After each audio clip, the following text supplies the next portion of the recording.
Hello and welcome everybody. This is a recorded session. So just like they say in Big Brother, please mind your language. My name's Ollie House and I'll be the moderator for this final ADEIL conference session. Thank you for joining us for the rather long titled From 2D to 3D, a framework for increasing critical thinking, student engagement and knowledge construction in online discussions. I'd like to please welcome Kristin Kowal and Laurie Berry from the University of Wisconsin. I'll now close my mouth, turn off my microphone for a wee while. Oh, we've got another person joining us. Welcome, Eric. I'll stop talking. I shall turn over to Kristin and Laurie and look forward to hearing your presentation. Well, thank you, Ollie, for that really warm welcome. And again, we'd really like to welcome you to our session from 2D to 3D, the framework for increasing critical thinking, student engagement, knowledge construction, online discussions. And I'm Laurie Berry. And I'm Kristin Kowal, and thanks for joining us today. And I just want to mention that Kristin and I are both instructional designers with the University of Wisconsin Extended Campus. And you might be looking at our intro slide here, and our presentation is loosely based on the children's book character Flat Stanley. And before we begin, we'd like to share the roadmap of our session. And we'll first examine some problems you might have with your online discussions, then provide you with a tour of our 5-piece framework and how it can be used to draw out more engagement from your students, both for the content and for the interaction with each other. And we'll also share some real use case examples of what others have done in their courses, as well as their feedback. And we'll end with time for reflection, group discussion, and Q&A. And we'll provide links to resources at the end.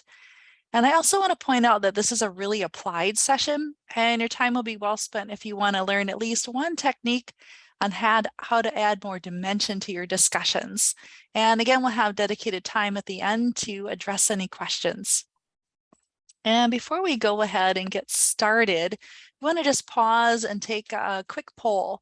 And for those that teach online, how many of you use discussions in your online courses?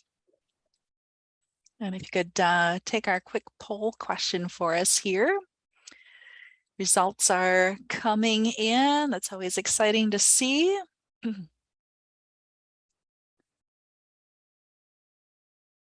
And I could do it with a sort of option. Sure. Results are coming in. I'm going to end the poll and share the results with everybody to see that everybody uses discussions in their online courses. And well, that's a lot. So that must mean that they're a real critical component to your courses. So why do you use them? What's the purpose or goal of using your online discussions? And over in the chat, if you could just type in, why do you use your online discussions or discussions in your online courses?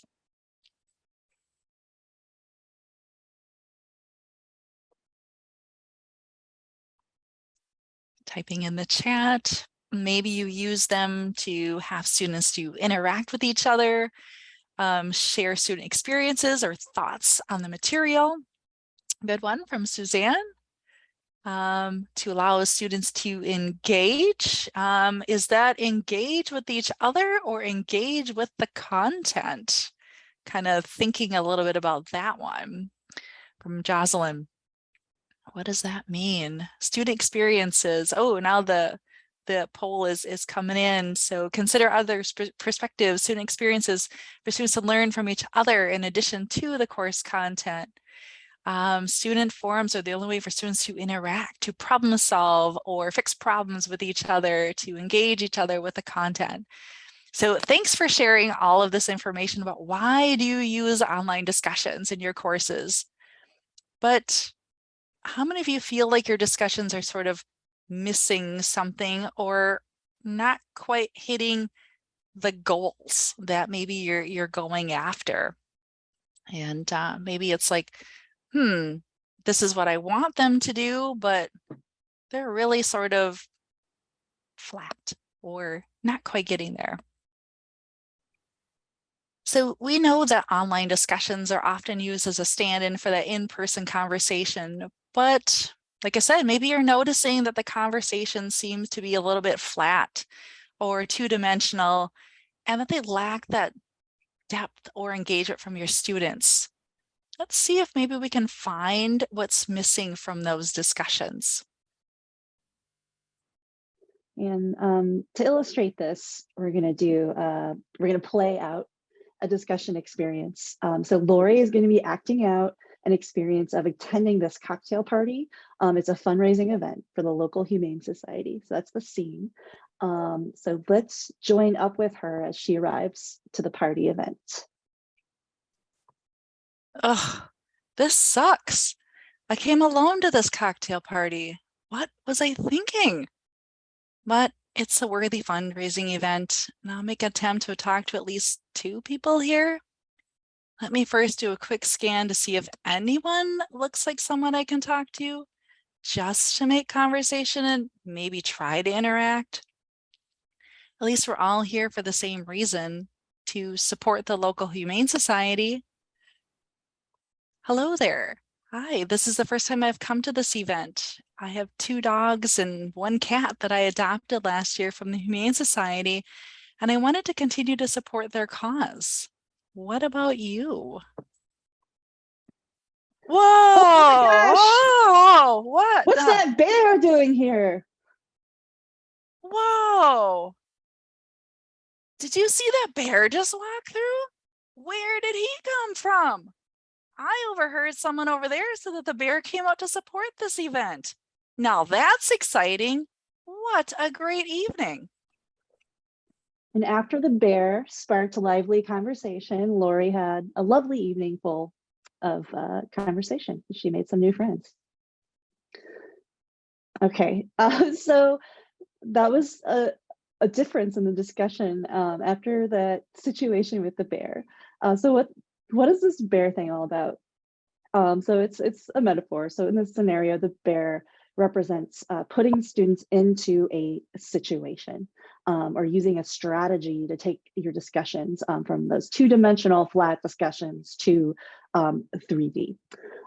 So we can't release a live bear into our online courses, but we can use strategies to provide that structure and that support for livelier discussion that doesn't feel like busy work, much like the small talk at the party that was transformed into, I see that word coming up, engaging conversation.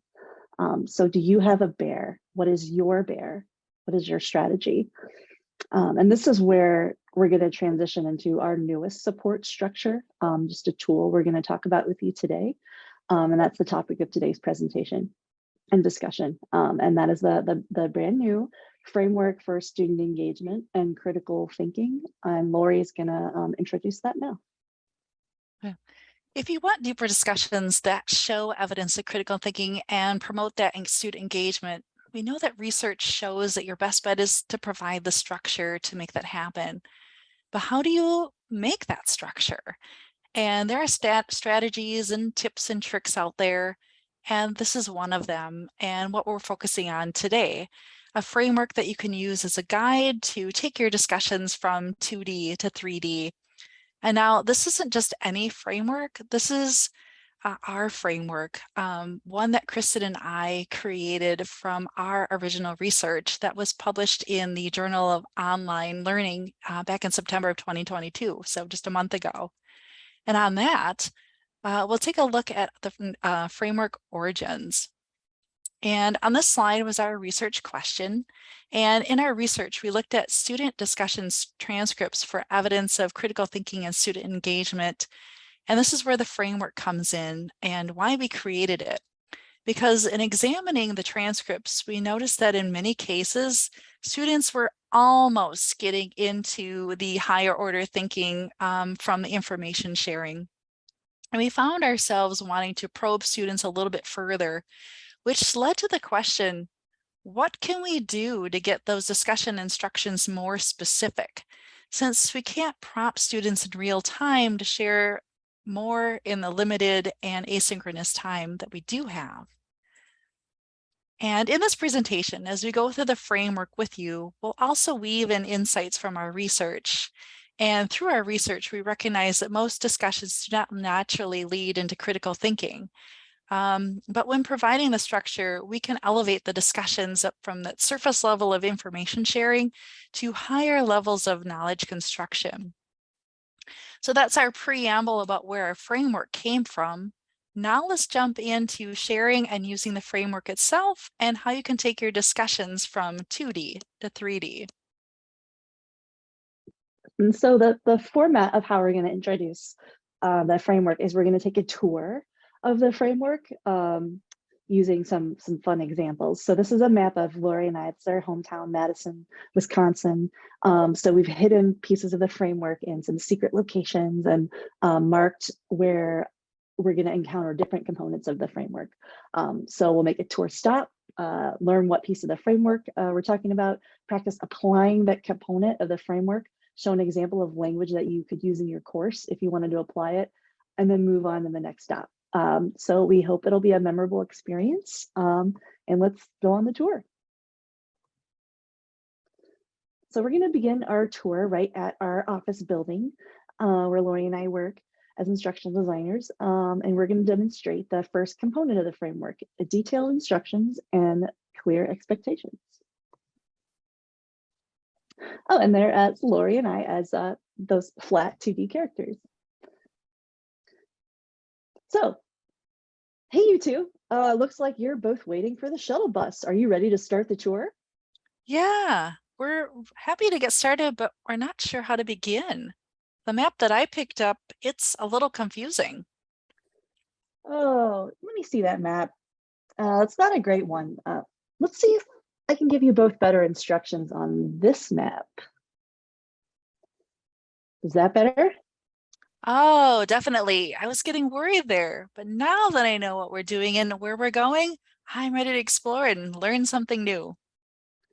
Yeah, that's great. Have a great trip, and we'll check in with you shortly. So how did you like that transformation from 2D to 3D? That's kind of what we're doing here. So just like we are setting Laurie and Kristin on the tour up for success on their tour with a good map, we can set students up for success with detailed instructions and clear expectations on how to approach the discussion. This is not new. In online course design, we always talk about the need for having clear expectations. So we recommend those instructions being 90 to 95% complete and standalone of what it is students are to do. So let's take a look of an example of what that might look like in a course. So the main idea of this is that we were able to provide a little more guidance before the discussion starts, more like the detailed map in the tour. So this is a prompt that we grew based on our framework. And the goal was to get students to show evidence that they were thinking more deeply. So the instructions in the middle were already pretty clear. So we added that purpose and then some criteria on the bottom to push students further, to let them know, how can they show us this critical thinking and engagement. And so here's our tip for this piece of the framework. Research shows that most discussions don't naturally lead to higher levels of learning. So this is a problem that we're trying to solve and avoid them becoming like that busy work. So let's go to our next stop on the tour and learn another way to help your discussions from the framework. And I'll be your tour guide on our next stop, where we'll demonstrate the shared thought process on our new location on our tour. So let's go ahead and check in with Kristin. Hey, Kristin, where are you? Ulbrich Botanical Gardens. Oh, cool. Can you tell our audience about this location? Yeah, it's my pleasure. It's on the east side of Madison, has an impressive variety of plants, and right behind me is the Thai Pavilion. That is some interesting information. Thanks for sharing. Okay, let's step back for a moment. Kristin shared some information with us, but you might have noticed that the conversation seemed to stop at that surface level or that 2D level. And I'd like to get more into her thought process to add some dimension to this conversation. Let's try prompting her with this component of the framework to invite her to share her thought process. And this is similar to a think aloud process that maybe you're already using in your courses. Hey, Kristin, thanks for the information you shared with us earlier. Would you mind sharing your thought process about why you chose to highlight this location? Oh yeah, I'd love to. I picked this location of the Thai Pavilion. I thought it would be interesting for our audience because one of the things it symbolizes is a respect for learning. Beyond that, I thought about how if you're going to visit, it's a fantastic place to walk around during the summer. It's by the lake. I thought our audience might enjoy that. Oh, thanks for sharing your thought process with us. Now we have a better idea about why you picked it and who it will appeal to. And in our conversation with Kristin, we demonstrated how asking someone about their thought process can uncover that more detail and depth, which can create the more meaningful opportunities for the discussion. And as you saw with Kristin, we were able to ask her to share her thought process in real time, but you might be thinking, well, how does that translate over to an asynchronous online course? And in this slide, you'll see an example of something you might be able to put into your instructions. And with this piece of the framework, you can try asking students to share their thought process from the start. And this tip came from our experience as researchers that when we examine those discussion transcripts, we often saw students sort of almost getting to the point of showing some evidence of critical thinking and knowledge construction, but we couldn't quite tell without being able to directly ask them or probe the students further. Okay, that was the share a thought process piece of the framework. Let's see what part of the framework is at our next stop. I'll be your tour guide for this next step, where we're going to explore prompt discussion with questions, part of the framework. So let's check in with Laurie to learn more about where she is. Hey, Laurie, looks like you're at another interesting Madison location. Where are you? Hi, Kristin. I'm at the UW-Madison's Memorial Union Terrace. That looks like a really nice place to visit. Can you tell our audience more about this location? Yeah, it's located on the UW-Madison campus. It's on Lake Mendota, and it's a real popular place to visit in the summer months. Thanks for that information. That does look like a nice place to visit. Okay, so we're going to take a pause here. Laurie shared that the UW Memorial Union Terrace was a popular place to visit, but I want to learn more about why she thinks it's so popular. So the next piece of the framework has students pose questions in their discussion post to invite more discussion with peers. So let's go back to Laurie again at the terrace, and this time invite her to share her thoughts and ask any questions that she might have. Hey, Laurie, thanks for sharing that information, but I'd like to know a little more. Could you probe deeper as to why you think this location is so popular? What questions come to your mind as you look around? Oh, sure. There seems to be a lot of people that come out here in the summer months to visit with friends, and I wonder how many of them are current students, alumni, or even faculty. I also see that there's a music stage and a food and beer tent set up. I would guess that having these additional offerings would help draw in more people, wouldn't you? And I also look around and see that all the tables and chairs are painted in different colors. And I'd be interested to learn if anyone seems to have a favorite color that they always sit in when they visit. What do you think? Oh, thank you for all those questions. I have to think about it. I think you definitely intrigued a few of us, and we might have some answers to your questions. So playing through of that, I hope you notice a difference in the now 3D discussion from Laurie. So by asking her to probe deeper, insert her own questions, you're able to hear how much interesting her location sounded. Maybe you were more engaged in what she had to say and might have even wanted to continue that conversation with her. So as for how to apply this in a course, so here's some example language you could include. Ask questions of others in your posts, like your initial posts, or reflect on something you might be struggling with or thinking about. So by directing students to do this, that'll help invite others to more easily join in the discussion and enable them to not only engage with the content, but each other. And you might notice that discussion beginning to include those elements of problem solving, critical thinking, which are indicators of digging deeper. So a bit from our research, when we were reviewing those transcripts, we found it was super rare to see students asking questions in their posts. But the ones that did provide questions, like in that initial post, asked the question, they had others reply to that. So it kind of opens the doors for others to easily join that discussion. So this is just like maybe a little helper in those discussions. Like, yes, you can ask questions.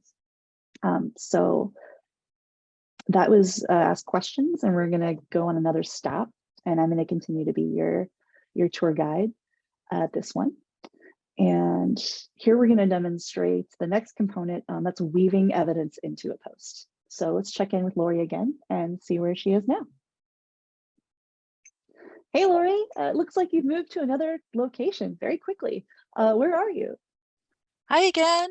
I'm now over at the Wisconsin State Capitol building. Ah, that is a very important place to visit. Can you tell us more about that location? Well, Madison is the state capital of Wisconsin, and this is where the governor and Congress representatives work, and it's also home of the state Supreme Court. Oh, thanks for that information. That does look like a really important building. Like a lot of our scenes, Laurie is sharing facts, more information about the Capitol building. So this is where we look at, like, how did she know all of this information? The next piece of the framework has to do with providing evidence or sources. So we recommend that when students, they're required to find evidence, that they weave it into the body of the discussion. So perhaps you've noticed this, but a lot of times when students are asked to use sources with their discussion, they just post a link at the bottom without referencing it. So if this is a requirement or something that you're interested in, it might prove more beneficial to have students specifically incorporate this knowledge into their posts if the goal is to think critically about where information comes from rather than only including links in the bottom of the post. So let's go back to Laurie at the Capitol building and invite her to share how she got that information. Hey, thanks for that information. It contained a lot of details. Can you share with us where or how you learned that info and anything else you might have to share? Oh, absolutely. When I arrived, I joined up with a guided tour group, and our tour guide showed us where the branches of government meet and make decisions. And the guide also showed us the governor's office and told us the process of how something can get passed or vetoed. And it was also very interesting to learn that this is not the original Capitol building, nor even the site, as the first two buildings built over in Belmont, Wisconsin, burned. And after that, the Capitol was moved over to Madison. Oh, wow. Thanks, Laurie, for telling us how you learned that information. It sounds like the tour guide was super knowledgeable about the state Capitol building. So back to our audience, I hope you were able to notice the difference in the 3D discussion. So by asking her to weave her references into the discussion, you're able to hear where she was able to learn that information. So here's another example of language that you could use in your discussion instructions. Post an opinion or solution from your point of view and weave in evidence to support it. And remember to reference the resources used to provide the evidence. So directing students will help you and other students easily know how the sources of information are incorporated rather than assuming the information is tied to something students might have read. So this is something we experienced when we reviewed those student transcripts. We found links at the bottom of the posts, but it wasn't easy for us to make that connection from the sources to the discussion. And it kind of seemed like, you know, they were checking off a box or a requirement to cite sources. So it was less meaningful. So, you know, this might help that. So let's continue on. We've got one more stop. And I'll be your tour guide for our final stop. And this is a place where we can do some reflection. Hey, Kristin, what's going on? Oh, hey, Laurie. I'm kayaking down the Yahara River, looking at some bridges, thinking about watching a sunset later. Ooh, that seems like a nice way to end the day, just floating along and taking in the scenery. Oh yeah, I've taken in a lot. Let's all reflect on this moment. Kristin has so much in her head, new knowledge, new connections, and we want to be able to try to pull that out. let's try this recommendation from the framework and ask her if she wants to share more of what she's learned or experienced from her day. Hey, Kristin, it seems like you're in a rather reflective mood. What are your reflections on the day? Did you learn anything new or did anything about you change? Oh yeah, this is a great day. I learned that there's so much behind my surroundings, like rich history and stories I want to learn more about. It's so easy to get sucked into the day-to-day life. I forget to appreciate what's right in front of me. So I really have a goal to investigate some more new places near me and learn a little bit more about them. Oh, wow, that's so great to hear. Now that now that I know what you're looking for, if I come across anything that I think you'd like to explore, I'll send those your way. Enjoy the rest of your day. You too. In our conversation, we demonstrated how powerful it can be to ask someone to reflect on their day, reflect on how they've changed based on a learning experience. And adding a reflection component to your discussions can illuminate where the constructive new knowledge has occurred. And in our final check-in with Kristin during that reflective moment, we were able to learn more about what changed, and in a discussion post, we recommend including a reflection component with questions like these to uncover any sort of transformation that might have occurred during the activity. And in our research, the strongest evidence of knowledge construction was found in the reflections. And we know that adding this component will take more time for students, but it is really helpful for them to be able to synthesize not only their own thoughts, but the thoughts that they gain from others. And we also found that as students dig deeper and construct new knowledge and meaning, that process itself commands a level of engagement. And in addition, when students are able to interact with content in ways that allow them to construct new meaning, that they form a deeper connection to the content itself and are able to interact more meaningfully with others. So this concludes our tour of the framework, and we hope that you enjoyed it and maybe learned something along the way to take with you. And before we move on and share some faculty use cases with you, we wanted to pause and take another poll. So Andre, if you could help us get the poll up. We want to know which piece or component of the framework or components are you most likely to use? Results are coming in. I see that. That's always exciting to see. And again, maybe you're already using some of these in your courses, so that's great too. So, and feel free to select multiple that you want to take back with you. Results are coming in. I'll just quickly share and talk through. Share the thought process. Suzanne, you might have to click on the poll option maybe at the bottom if it didn't pop up for you.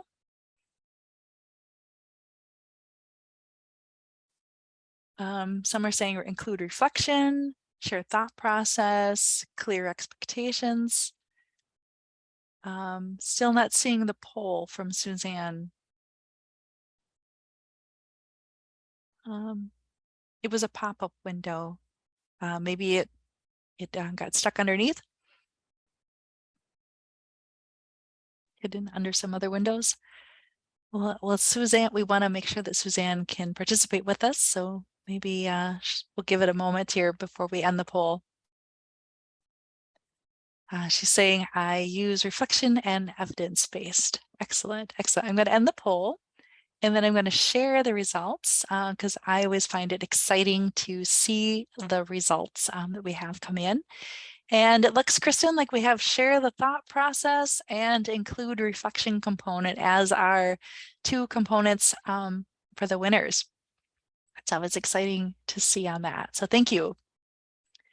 And as I mentioned, we would like to share some real faculty use cases with you for the framework components to see how that they're using the framework in their courses. And our first example is taken from a cybersecurity course. And in this discussion, our faculty incorporated several components of the framework. He included detailed instructions for both the initial and the reply posts, as well as how students can share their thought process and how to best weave in their sources into the discussion. And he also included a reflection post for students to synthesize their learnings. And after the discussion ran, Justin shared his feedback with us, saying that he did find that the initial and reply posts seemed to be well thought out and that they seemed to involve critical thinking. And he found that there were solid connections when students were to provide constructive feedback to their peers. So in this example, this was in a programming course. And so we already had a good question where students are working together collaboratively to build code. But what I have highlighted here is we work together to just add that little push in those posting requirements to some pretty good results. And what I wanted to highlight was kind of at the bottom, it's telling the students your post can be code with thought process explained. That little parenthesis has a lot of power. And then of course at the bottom, questions, et cetera, et cetera. So this is just like these tiny little things that you can add to your prompts to get that thought process. So we're going to go to the faculty feedback portion. And what Tony had to say about this was, it's really powerful because students can see how their peers think when developing software. And then when they can see that, because we're asking for their thought process, it gets them thinking more about different ways to solve the problem. So it's not just the line of code that's important, but it's sharing that. And these are just little ways that we can make that happen in those instructions.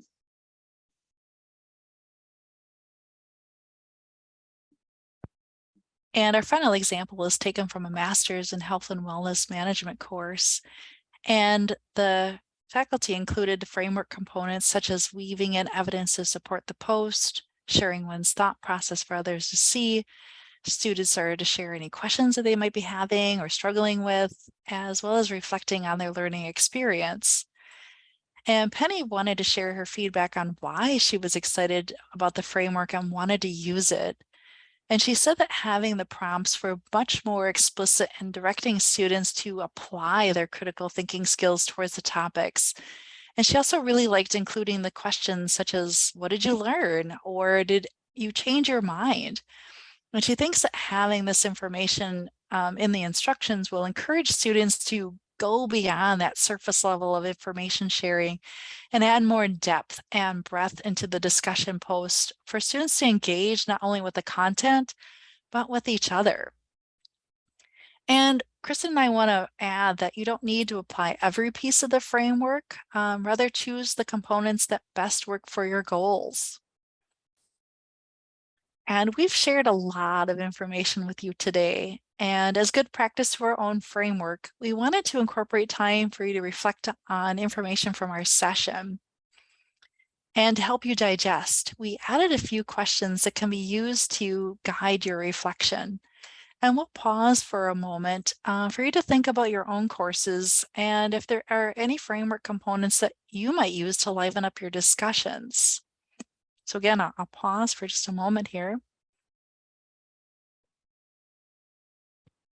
And I hope you had a little bit of time to reflect, but we want to now move this over to open discussion and Q&A.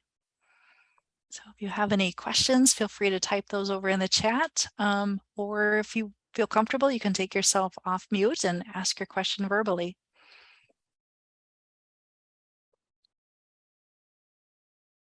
Or just if anything came during that brief reflection, that any thoughts you want to share too. I have a question, not about what you said, but a bit more around what you've said. You stated this is a framework based on formal research. Is the framework published somewhere? And if so, can you send a link? Great. I'll push us to the next slide over. You're absolutely right. Thanks for asking that. Our research is published, and we do have a sort of a tiny URL that we can direct you over to our research. Again, we're published in the online learning journal, which is partnered with the Online Learning Consortium. So I don't know if the link works here. I see Kristin just posted the link in the chat there. So that takes us over to our full research, but at the implications for practice section at the end walks through the framework itself. Wow. My reason for asking was I assume you guys don't fancy getting up at 5 o'clock in the morning to come talk to my colleagues. So therefore, I think we'd better just share your research rather than No, absolutely. Thank you. People. I have tried to get guests from the US before to come talk about. We have weekly seminars at 12:30 in the afternoon, and for some reason, US colleagues very rarely want to speak at them. What can I say? So that's wonderful. Thank you. I'm going to share this with my colleagues. I think it'll give us a lot of opportunity for discussion and thought within the department. So thank you. Thank you for sharing that. I also want to mention that on this slide is the framework. And Kristin, if you could post in the chat also, this is a handout to sort of a cards. So they're like little mini, what I'll call like recipe cards, where it walks through each component of the framework, what it is, and then like we had on the back of example information that you can include in your discussion instructions. And so if you download those, they're kind of like a mini handout, mini takeaway, condensed, consolidated from what that framework is. And then if you print them, you can have it at the ready also. So we definitely want to share that with you. Wow, thank you. I don't take away from the other colleagues that are here. I do have another question, but I'll wait and see if colleagues want to jump in with anything as well.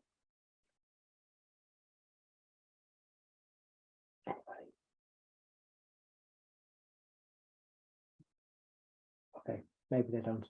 Well, in that case, do you find there's anything here which is particularly applicable to online only discussions?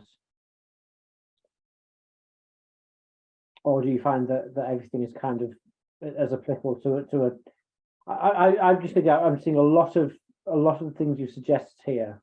I reflect back to when I've discussed with groups of students, whether they're small students, adult students over the years, and thinking, well, my gosh, I wish I'd thought of phrasing it in this way for that as well. Like, I can't really see any online or asynchronous, apart from possibly putting references within things. I think it could be just as applicable. So I wonder if you've got any thoughts about that. Maybe let me make sure I'm understanding your question correctly. So you're saying, Ollie, or you're asking, do the components of the framework, and I'm just going to go, if I can, back to the framework slides itself. You're saying, are there any things on here that don't translate to in-person conversation? Is that what you're asking? Is there anything here that's only specific for online? Yeah, I think that's what I'm saying. I think so. Kristin, if you want, I'll let you answer first. If you don't feel comfortable or think, turn it over to me too, but I'll pose it to you first.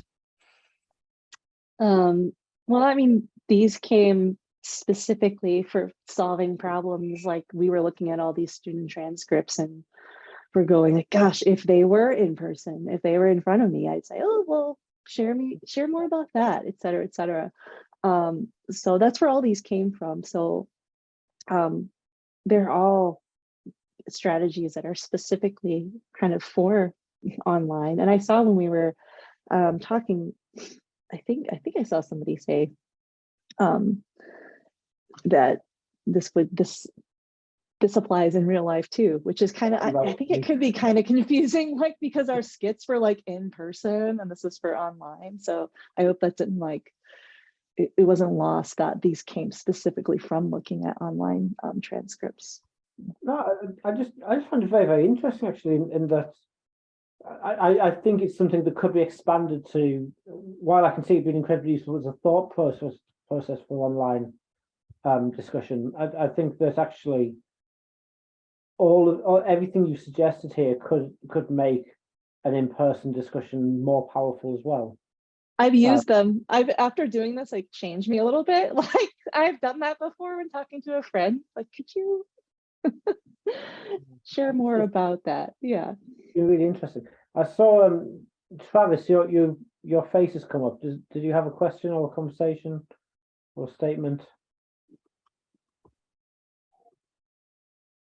Maybe the photo just popped up somehow.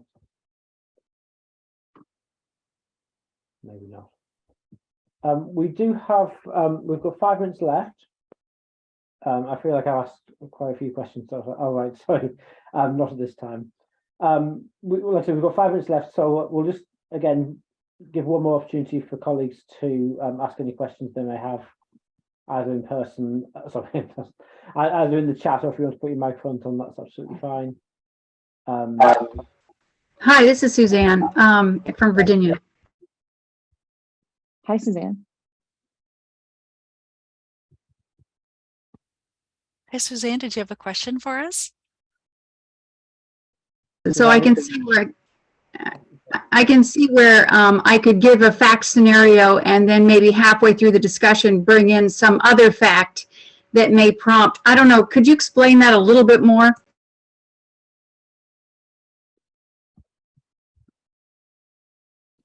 Maybe I'm not quite fully understanding your question. Could you explain that a little bit more? You were sort of breaking up in the middle. Yeah, I saw that my internet connection is a little unstable. So maybe an example of a bear in a different scenario, or is there a further explanation in your documentation so that I could really, because I love that idea, I just not exactly sure how to apply it.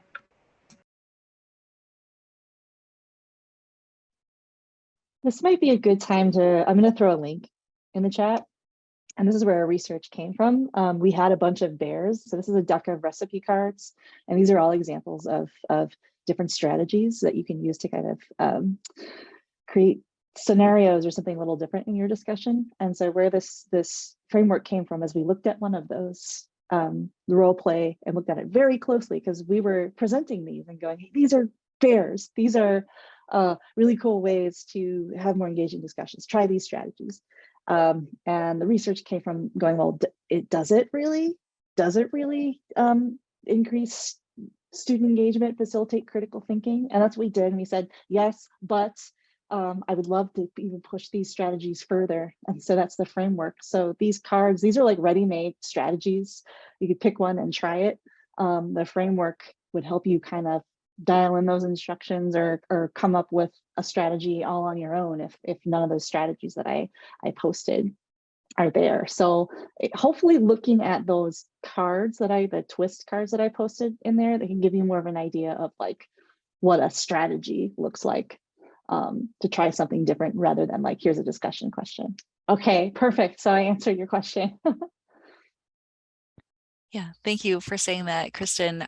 Yeah, so just there are alternatives to try than just the simple respond to these questions and reply, like role play or debate or the fishbowl are some strategies that we have sort of to do discussions differently, so to say. And then, like Kristin said, the framework just sort of supports those components within there. So thank you. I know we're almost at time here. I do want to say again, thank you for joining our session today. Hopefully you had some good information and takeaways with us. We do have our slide PDFs. Kristin, if you're able to throw that link in the chat too. I'm making you do all the work here. We have our slide available for takeaways. With that in there. So feel free to connect with us. If you've tried anything or have questions, we definitely would love to hear from you. If you have anything that you're curious about or a thing that you're just wondering, how do I implement this? So thanks again for enjoying or attending our session, and thanks. I hope you enjoyed it. Thanks so much. That takes us right up until up to past. So I'll just give you one last quick reminder. We have our final closing sessions in 15 minutes at 4:45 p.m. Eastern Time. 9:45 p.m. for those of me that's in the UK, which will be closing remarks by Rich and Gloria, and then that will be the end of the conference. So thank you everyone for your attendance. Thank you to Andre and his colleagues for obviously all their help. Thank you to presenters, both here and elsewhere that have presented today. I hope you enjoy your closing session, and then hopefully see you all again in a year's time for ADEIL 31.